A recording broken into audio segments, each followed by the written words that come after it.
ESL U6 Practice number 4. Practice number 4 begins, like the other practices, with a dribbling grid. Focus on right foot only, then go to left foot only, and also incorporate the duck dribbling. The next part of practice number 4 is the moves. We begin here with the step over. This is almost opposite from the scissor. So sometimes players will try to do the scissor and you have to explain to them that it's different.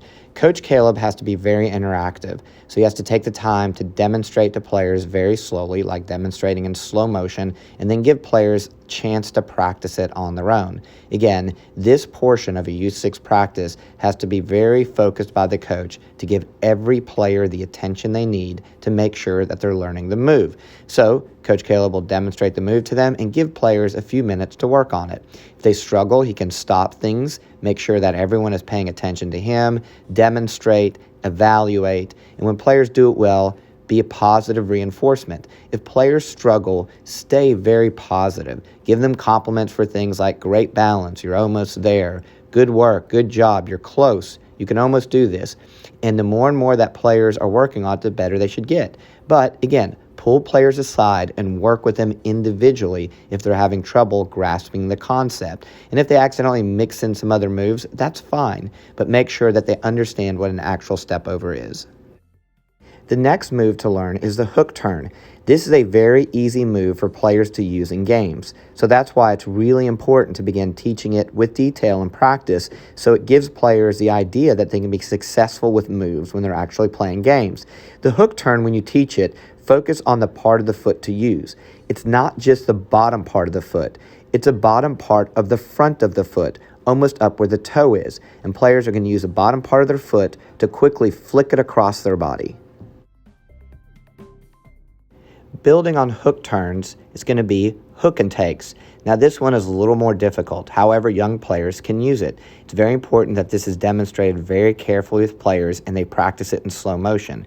The big key with the hook and take is that the player hooks the ball with one foot and then takes it away with the other. The best part of the foot to take it away with when learning this move is the inside of the opposite foot that they hook it with. However, you can also use the outside of the opposite foot that you take it away with. The big key to teach young players is when they do a hook and take, don't push the ball back where it came from. So a lot of players will hook it with the one foot and then with the other foot push it right back to where they originally were.